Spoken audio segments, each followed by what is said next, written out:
This won't exactly be a popular article. We will debunk many myths. Again, we will only try to outline the topic, because the history of the person we are going to talk about is perceived very differently, and raising the issue of the baptism of Rus is an even greater pain, especially nowadays.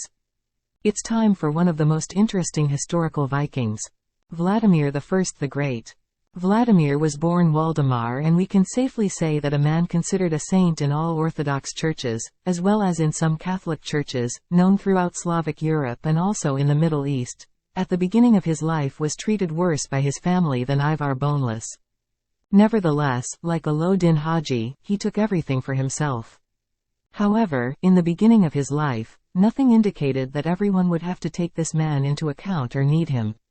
In the picturesque Lyubich there lives Malasha, who is the housemaid of Grand Duchess Olga.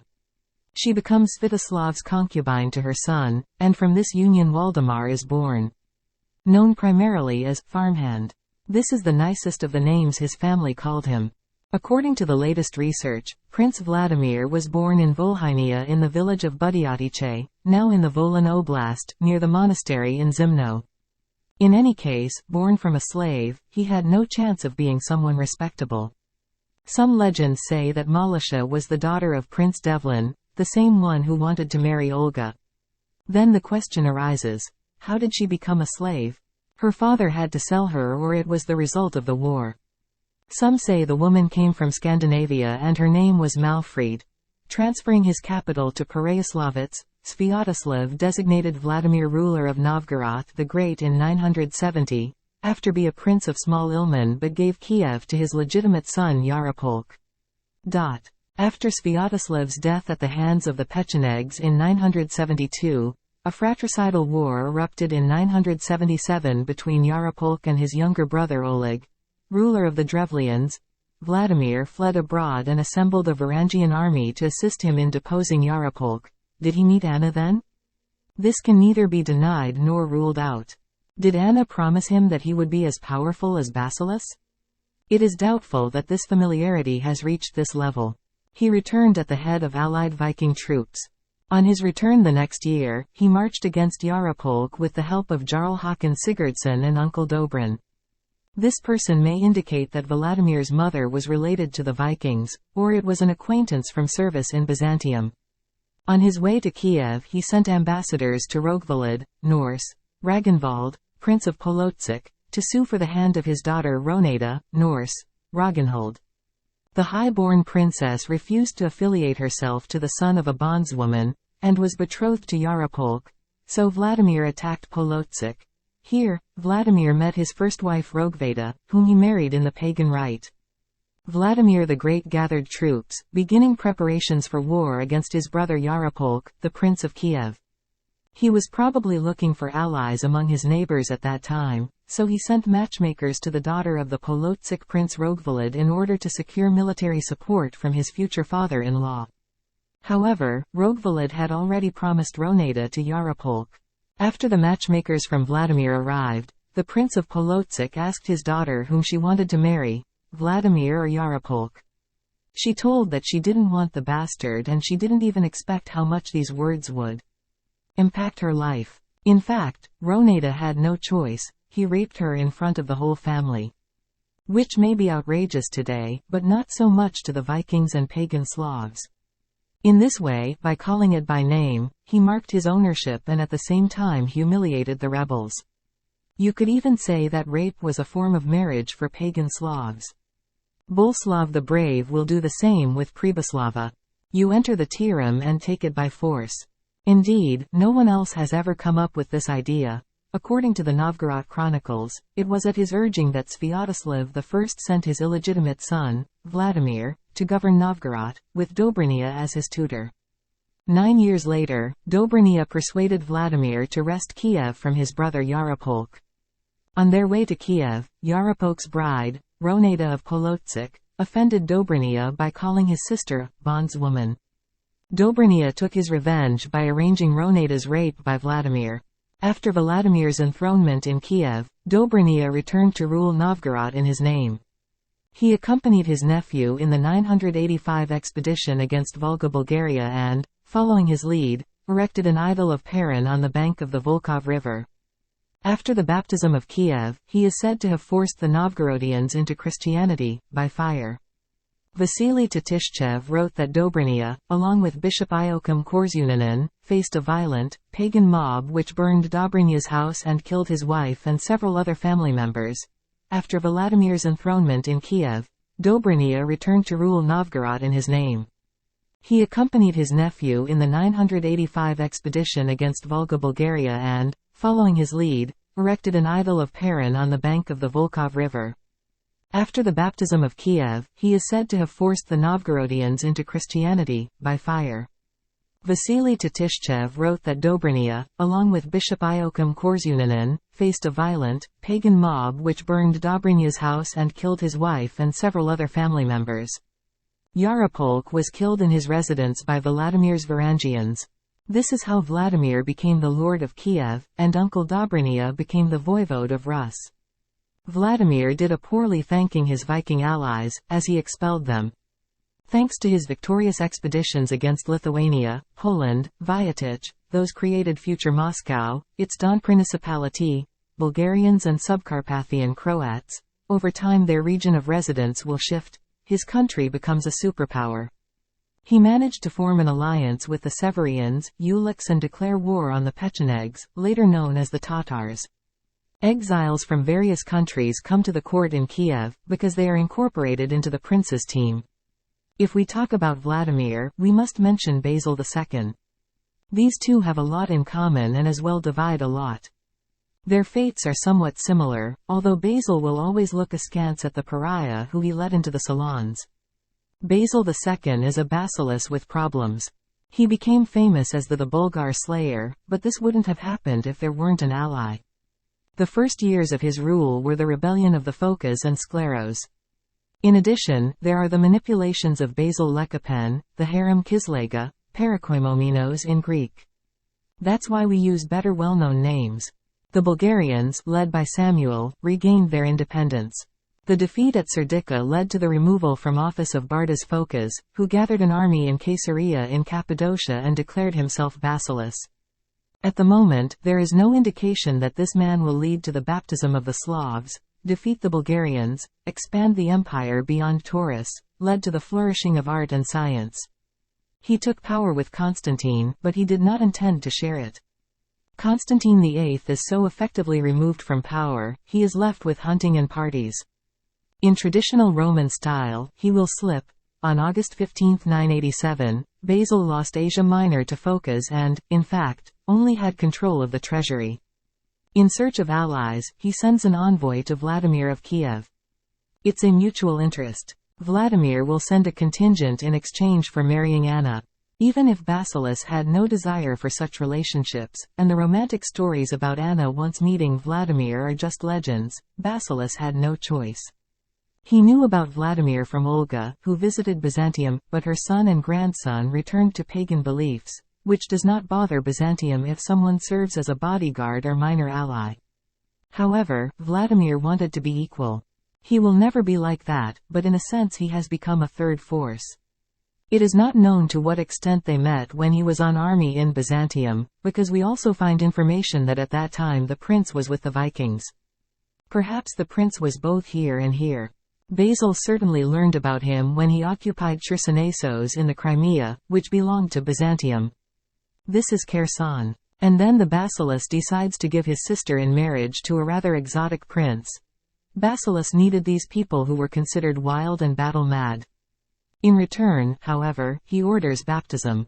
In fact, the conditions set by Vladimir, i.e., a relationship with Basilisa, could not be fulfilled without baptism, and it probably would not have happened in a different political situation.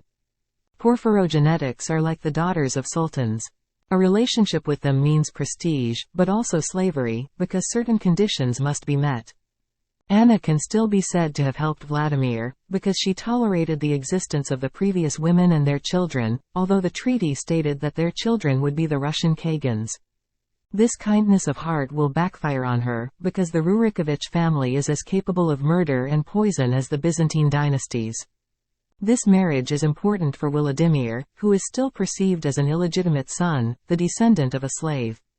It gives him the sanction of power, as well as authority over the steppes. For Basil, who has huge problems at the rear, below and in front, Kherson is the only port to which he can escape. He can't afford such a loss. Vladimir forced this reaction a bit, so he knew the problems of Basilis. It is more likely that Vladimir, who himself is already starting to have mercenary arrangements with Byzantium, probably out of cold calculation of his own, decides to be baptized. Symbolically, he stole the relics of Saint Clements, who will always be associated with Russia, baptized in Kiev in 988. This date. The date itself gives food for thought. Apart from the fact that we are putting together a biography of someone about whom, contrary to appearances, we have scant data and more myths and legends. There are different fragments of biography in different sources. Vladimir, although we have his body parts, is more like King Arthur than a real person. In Yaroslav's time we will know more about Great Russia. Date. In 1 year we would have captured Kherson, peace treaties, sending envoys, wedding and baptism. We know that the wedding and baptism took place separately. It's really a bit too much for 1 year.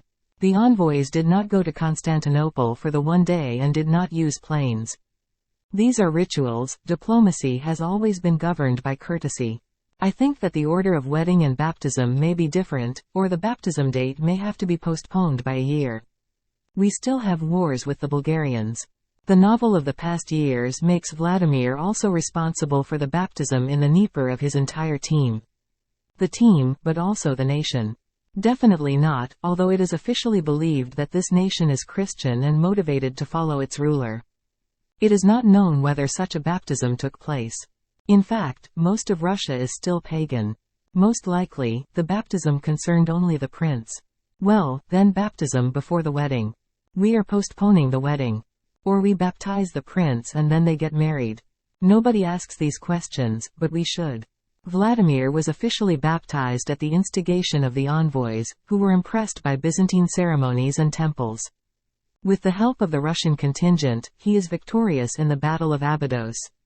Soon, together with Vladimir, he takes Samuel prisoner near Ohrid. Clydian is the final battle. It was an alliance that was to change Europe forever.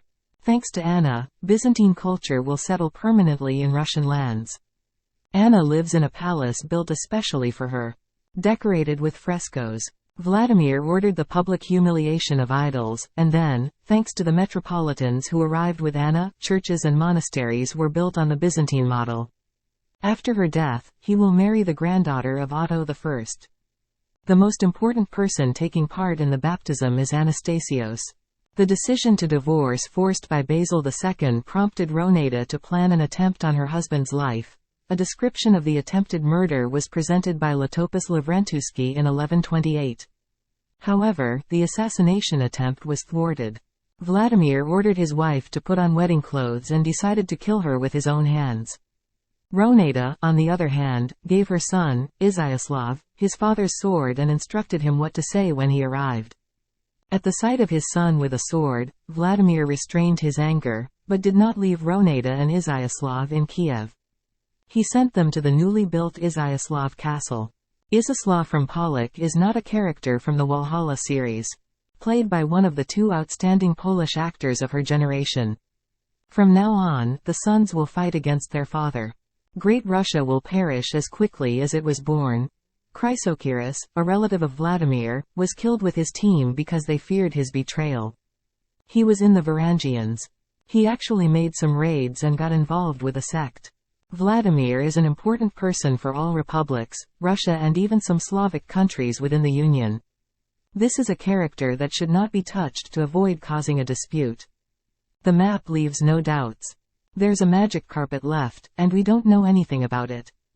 Vladimir had 7 wives and it is said that he spent drunken nights in their company before his baptism.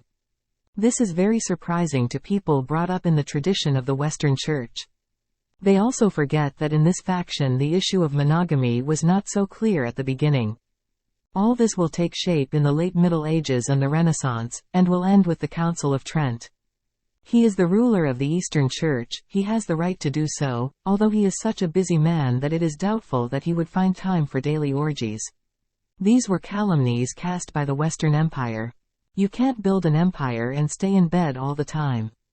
In fact, even an ordinary mortal realizes that sometimes he regrets that he has to sleep because he still has so much to do. He did not eliminate Thyram. Tiram will stay there for a long time. Tiram, like the Gynaeceum, emphasizes the rank of the ruler. Certainly, all the gilding and the city impressed people, but these envoys could also have been Varangians who had returned from service. Vladimir was not only the greatest European mercenary, plunderer and conqueror, but also a backwards man who allegedly wore the first erotic gadgets on his loins. Tietmar is obviously trying to slander the prince here. Let's look at it with a pinch of salt. It's propaganda. When he married Anna, he already had 7 sons, but he had to put them aside because she requested it. Byzantine princesses will always mark the primogeniture of their children in the tracts by entering the tiram, as well as the highest status in it. Boris and Gleb are to be the ruler's successors. When his son Svitopolk started shouting too much about the right to the throne, he was sent back to the Pechenegs. In fact, he was destined for certain death, but the progenitors of the Tatars became his friends. Something Vladimir did not expect. They took a liking to the unfortunate man and, in fact, one could say that this was the moment when the eternal war between Kiev and Orda would begin. And to this day, people from these distant areas, i.e., those affected by the conflict, are worse for those from Kiev. In fact, Kiev don't care much about their fate, which you can hear from these people quite often if you ask them. This division has been perpetuated throughout the history of these areas. Unexpectedly, Svitopolk also received support from Boleslav the Brave and Emilda, who planned to marry their daughter to the prince. Bishop Reinburn sets off with the princess. Chaplain of Kolobrzeg who had to flee from Pomerania when the tributary state rebelled against Boleslav. He was cynical, ruthless, but that made him the perfect man in the right place. He is to make way for the throne for Svitopolk. The project would have been successful, but Svitopolk found his way among the Tatars, but not the Byzantine machinations, and all 3 were thrown into a dungeon on Vladimir's orders. Emilda was not going to tolerate this and went to Merseburg, and the next day Henry and Boleslav concluded a treaty. In exchange for being a vassal, the ruler will support the war with Russia. For the first time, the Pechenegs are hired by a ruler from the Western culture, but something went wrong, because Boleslav betrayed them and ordered them to be killed. He probably didn't want to pay them the usual wages. Due to savings, the expedition ended in failure. Vladimir died in the very center of the conflict, which led to a long civil war and the destruction of the power of Greater Russia. Slowly, Novgorod will take over the leading position. We will probably never know who killed Boris and Gleb, whether it was really Sviatopolk or Yaroslav's zealous guards. However, analyzing the political situation at that time, we can be tempted to say that it was Yaroslav, to whom the boyars handed over the throne, who was more interested in the death of his brothers, and blamed it on Sviatopolk, who could not defend himself because he was in exile. Daughter Priboslava and Boleslav will create a story for a good drama, revenge horror. Boleslav will finally take Kiev out of the mirage of love for the princess. First of all, we need to clarify one basic thing that people don't seem to fully realize wherever they live and whatever religion they profess. Chronicles, especially medieval ones, are one big propaganda. They were not written for future generations to learn about history, on the contrary, for contemporaries to be remembered for their glory, its eulogy. These are paeans. Therefore, when writing biographies, historians refer not only to national chronicles, but also use texts from neighbors and try to find a golden mean from there. We will be brutal again here, and we are sorry if anyone is shouting now. Vladimir was neither of the former, nor of the latter, nor of the third.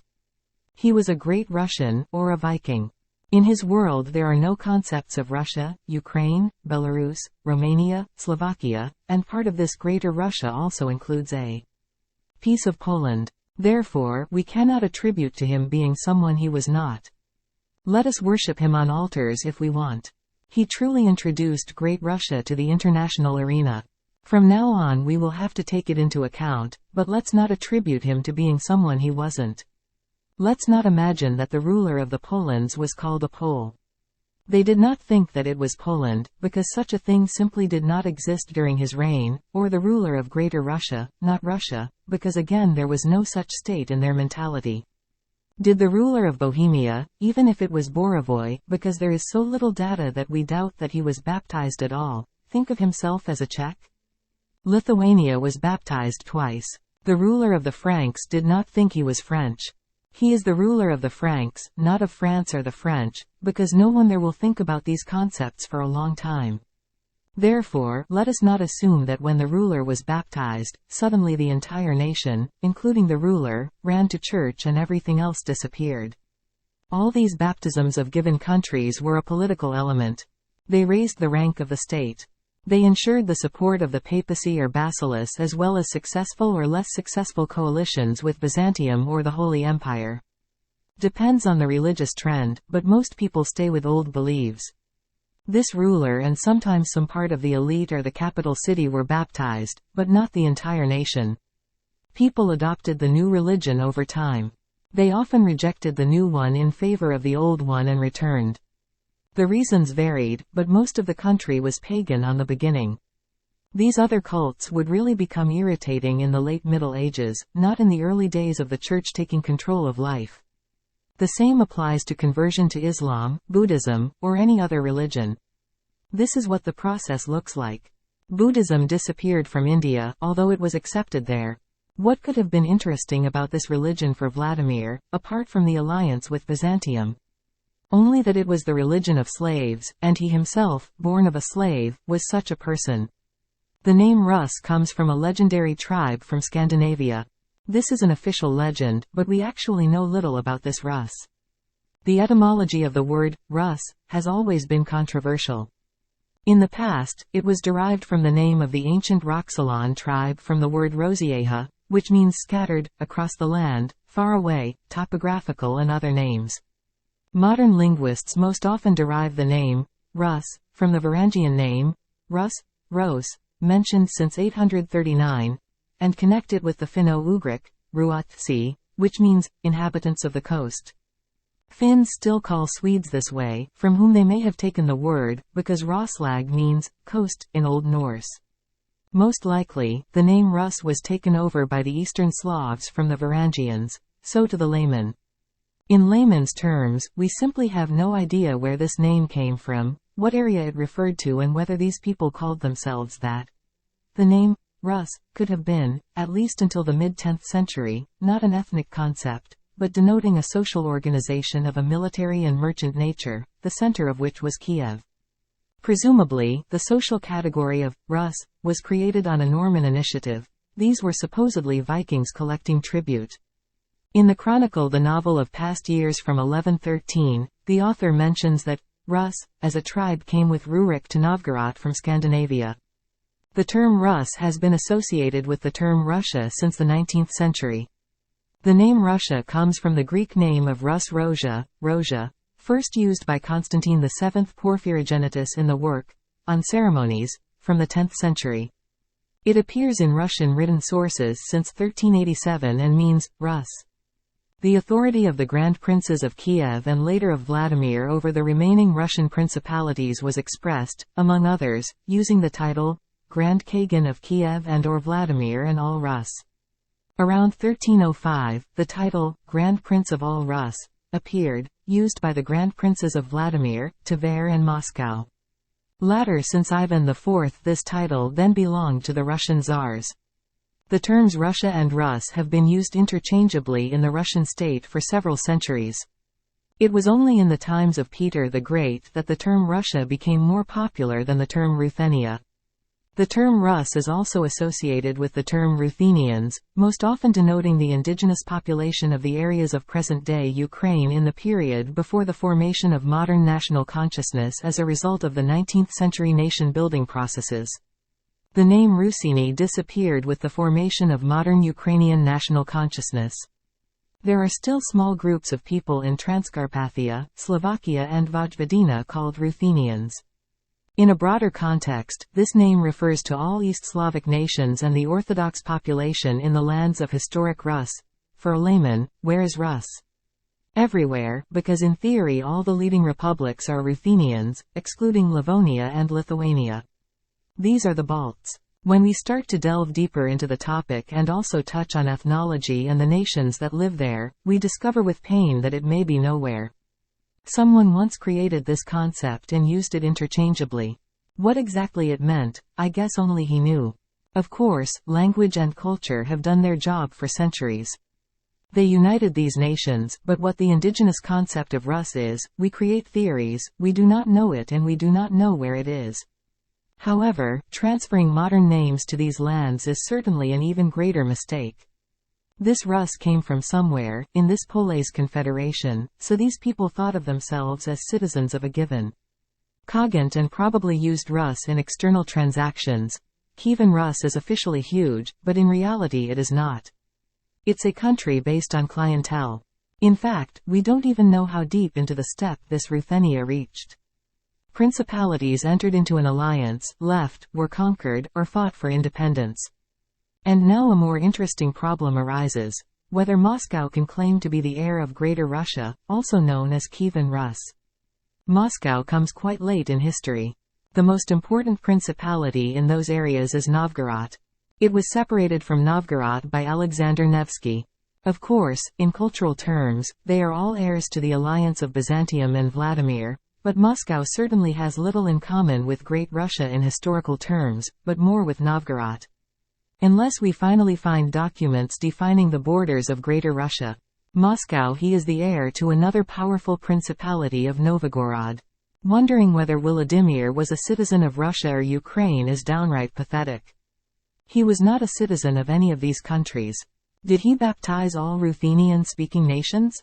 No. He can certainly stand next to Alexander Nevsky forever as the most outstanding representative of these peoples. If anyone baptized Moscow, it was Novgorod. Traditionally, it is said that all Ruthenians were baptized by Vladimir. This is not entirely true. Even if we analyze the maps, Rus was baptized. Officially, Novgorod was a vassal of Kiev, but we do not know to what extent we have achieved propaganda regarding the territory, and how much territory Novgorod actually reached.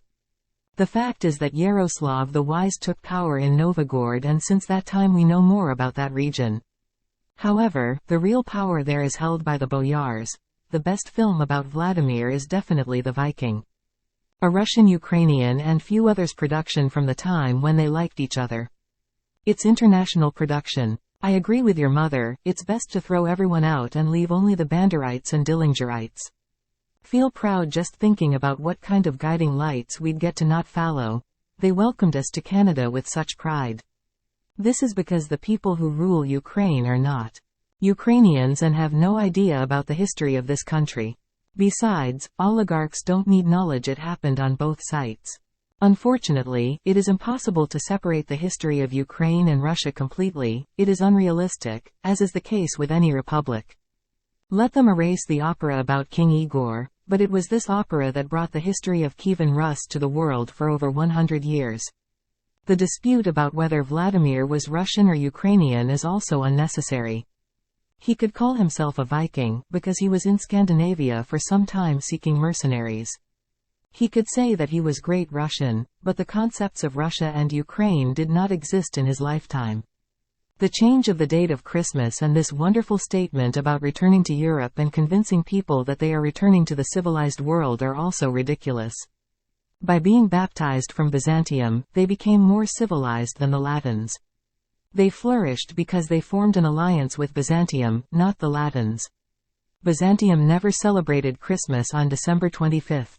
Theologically, it is also a completely different holiday, as we talked about in the episode about Christmas. There is no Christmas in Latin sense of that saint. It is not just about the calendar date. This is a complete denial of centuries-old culture, history, everything, but it is not surprising that no one has any idea about it, and the current patriarch also dreams of who knows what, because he is at odds with everyone and every churches around him. He also refers to Vladimir, and at the same time denies what he contributed. He erases it in fact. This is an idiocracy, has nothing to a conflict, and changed nothing, more damaged, because still both sides wanted to be descendants of Vladimir and Great Russia. Funny move. When we suddenly tell people to change something they have been doing for 1,000 years. What traditions should this church return to? I'm sorry. This church was baptized with this rite. This church grew out of Byzantium? Besides, since when does the head of state announce such things? The Eastern Church's patriarchs have always been closely associated with power. Unlike the Latin ones, they did not impose their power on the ruler and the rulers on them, but much more powerful people retained the appearance of figureheads of patriarch, such as Justinian I, Irene, Tamar, Ashatai, or perhaps the incongruous example of Peter I when he introduced the change of crosses. Show. A strange show with no purpose. They are not even uniates now, because the Pope should accept their head of the Church then. The Pope is silent. There are no treaties. There are no celebrations. A sect has been created. A sect was legally created before our eyes. Let's remember what they said at the beginning of this circus. Both of them referred to Vladimir. It was even parodied that it was a war of two Vladimirs for a third one. Unfortunately, it cannot be denied that Vladimir was baptized from Byzantium and it was an Eastern rite. Vladimir really did not need the wilderness of the Latin Empire at that time, although he was a pagan. His country, thanks to trade with Byzantium, also with people, sending troops, was on the same footing, or even higher than the Latins at that time. Soon they will tell us that Vladimir received the baptism from the Pope. It is more than certain that both sides will follow this madness to such an extent that they will make ordinary people forget that their mother is from Ukraine and their father is from Russia. One option will be good. Eliminate your father or mother from your biography. His brother received a different citizenship during the division because he was on this side of the border. There was an episode about the division. The ordinary person does not want to make this choice. In fact, he doesn't even care what the country is called. Brutal true. He wants to have something to live on and provide security for his family. And the oligarchs will do business all over the world anyway. Then let them stay with Waldemar. In Old Russian it was not just a difference, A or O. And it won't change anything. Vladimir will be part of all countries in this part of the world. What? It's an extraordinary anniversary. Let's remind people what honor and loyalty really are, because they talk about it a lot, and you will find more of it in hell than in people. Akko. Time for Akko.